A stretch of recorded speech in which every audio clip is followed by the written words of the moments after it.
రాష్ట్రంలో రైతులకు 2 లక్షల రూపాయలు ఒకేసారి రుణమాఫీ అమలు చేస్తే తాను రాజకీయ సన్యాసం తీసుకుంటానని ముఖ్యమంత్రి రేవంత్ రెడ్డికి బీజేపీ పార్టీ మల్కాజ్గిరి అభ్యర్థి ఈటెల రాజేందర్ సవాల్ విసిరారు. ఆదివారం అల్వాల్ పరిధిలోని HMT colony, Brindavan colony, Alwal hills కాలనీలలో మహేందర్ రెడ్డి ఆధ్వర్యంలో ఈటెల రాజేందర్ సమావేశం ఏర్పాటు చేశారు.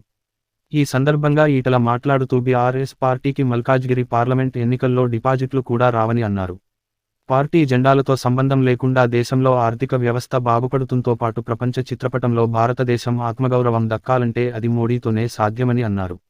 తెలంగాణ సమగ్ర అభివృద్ధి కోసం బీఆర్ఎస్ పార్టీకి కాంగ్రెస్ పార్టీ ఓటు వేసిన లాభం లేదన్నారు. ఈ రాష్ట్రంలో ఉన్న 2 లోకసభలకు సమానం ఇది. రేపు ఇది కనుక డీలిమిటేషన్ అయితే 15 అసెంబ్లీ సీట్లు అవుతాయి. 15 అసెంబ్లీ సీట్లు అవుతాయి. ఒక గంట అది ఉంది.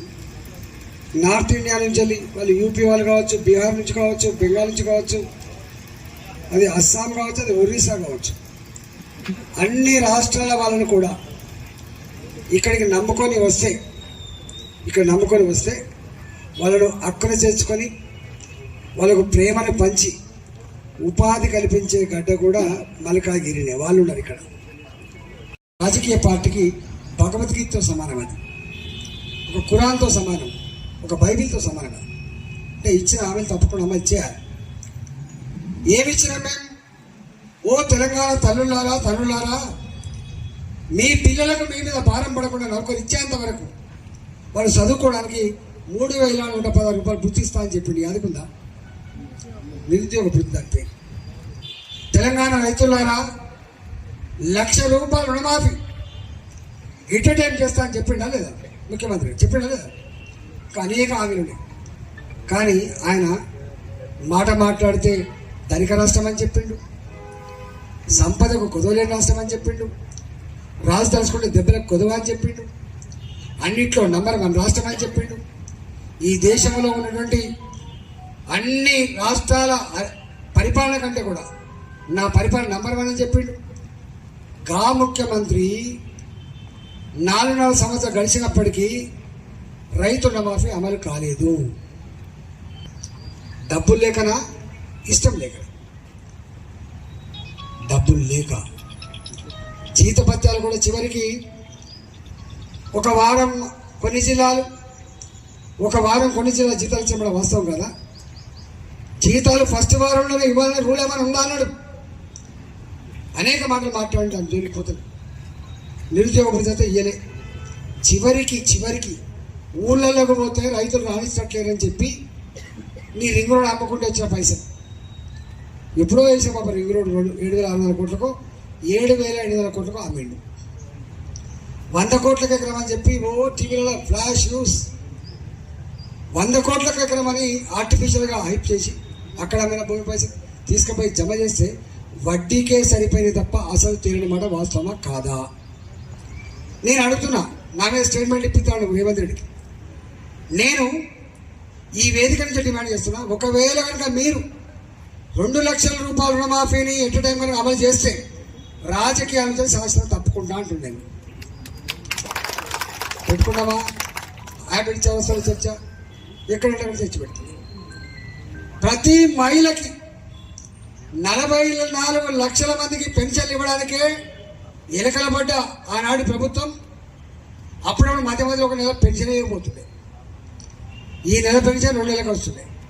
మరి వారేమో నాకు తెలిసి ఆడబిడ్డల సంఖ్య ఈ రాష్ట్రంలో జనాభా 4 కోట్ల పైచిలకే. ఇప్పుడు 2011 ప్రకారంగానే 3.7 crores. ఇవాళ 4.5 కోట్లుందో 5 కోట్లుందో. మరి దాంట్లో చిన్నపిల్లలు వదిలిపెడితే 1,50,00,000 మందికి 2,500 రూపాయలు ఆడబిడ్డలకు నెల ఇట్లా జీతంలోకి ఇంత పోరాడు ఇచ్చిన ఆడెక్కడన్నా మహేందర్ సార్. మీరు మాట్లాడే కదా చెప్తారు కాబట్టి చెప్తున్నా. మీ అంతరంగం ప్రకారం చెప్తున్నాను. నేను నా భాష కాదు, నా కథ కాదు. ఇవాళ నేను మీ అందరికీ చేసే విజ్ఞప్తి ఒకటే. నేను నా పర్సనల్ జీవితం గురించి చెప్పుకోవద్దు. ఎందుకంటే మీ కళ్ళ ముందు 32 సంవత్సరాలుగా ఈ స్థాయికి ఎదిగిన బిడ్డని నేను. తెలంగాణ ఉద్యమ బిడ్డగా, తొలి ఆర్థిక మంత్రిగా, కరోనా కష్టకాలంలో ఆ దుఃఖంలో ఆ వేదనలో నేను ఈ ప్రాంత ప్రజలకు సర్వీస్ అందించిన బిడ్డగా, ధైర్యం చెప్పిన బిడ్డగా ఇక్కడ చిరపరిస్థితి. కేసీఆర్ అంటోడు ధర్మం తప్పి నీతి తప్పి తనను నమ్ముకున్న వాళ్ళను, తనకు నమ్మకంగా అన్ని చేసి పెట్టిన వాళ్ళు ఎట్లా దూరం చేసుకున్నాడో ఇవాళ అందరూ అంటున్న మాట ఏంటంటే రాయంద్రన్న బయటకు వచ్చిన తర్వాత దరిద్రం శని నెత్తిలో కూర్చుంది అంటారు. రాయంద్రంతో పదవి స్టార్ట్ అయింది అంటారు. అయిపోయింది అని ఎవరు ఉండలేడు. ఇవాళ మాలాటోళ్ళ ముందు ఎట్లుండే అని చెప్పి చర్చించుకుంటారు. ఇవాళ నిన్నటి దాకా కోర్ కమిటీ అన్నోడు, ఇన్నర్ టీం అన్నోడు ఎవరు ఉంటలేడు.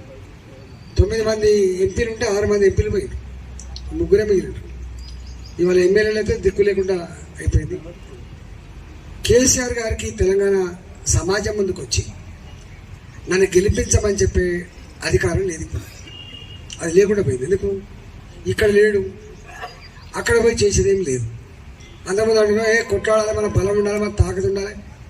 తెలంగాణ సమాజం పట్ల నాకుండే కమిట్మెంట్ వేరే పార్టీలకు ఉంటుందని చెప్పి అంటాడు ఆయన. కాబట్టి ఇప్పుడు అది లేదు, అయిపోయింది.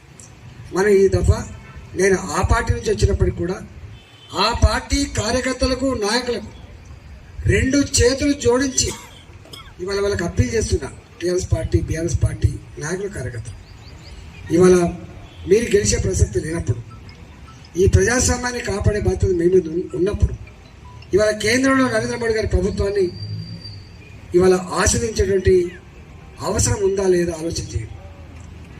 ఇవాళ అందుకనే వేస్ట్ కాకుండా, ఓటు వేస్ట్ చేసుకోకుండా భారతీయ జనతా పార్టీ తరఫున నిలబడి నన్ను ఆశీర్వదించమని చెప్పి కోరుతున్నాను.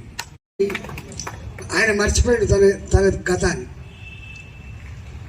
ఒక కథ చెప్తారు కదా, ఆ కథ ఇప్పుడు చెప్తే బాగుంటుంది. కానీ గతాన్ని మర్చిపోయినాడు ఎప్పుడు వర్తమానంలో లీడ్ చేయలేడు. నేను ఇంకో మాట మాట్లాడే కానీ లీడ్ చేయలేడు. ఇక్కడో కొడంగల్లో ఆనాడు నేను ఆ పార్టీలో ఉన్న కేసీఆర్ దగ్గర పట్టుబట్టి జట్టు కట్టి ఈయన ఉడగొట్టాలన్నప్పుడు అందరం కలిసి ఉడగొట్టు.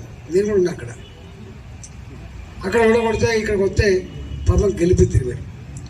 ఇప్పుడు ఆయనకి ఇక్కడ మీటింగ్ పెట్టాడు, ఇక్కడ మేడ్చల్ దగ్గర మీటింగ్ పెట్టి ఈ ఈటల రాజేందర్ అంటే వారికి మల్కాయరికి ఏం సంబంధం అంటాడు. ఈటల రాజేందర్ అంటే వాడికి మల్కాయకి సంబంధం ఉందా లేదా? ఉందా? నేను మంత్రి దాకా ఇక్కడే ఉన్నాయి, ఇక్కడనే మా శంకరెడ్డి సాబ్ ఇల్లు ఉంటుంది. నాకు ఒక్క ఊళ్ళు ఉన్నాయి, పడేసిన 10,000 ఊళ్ళలు ఉన్నాయి.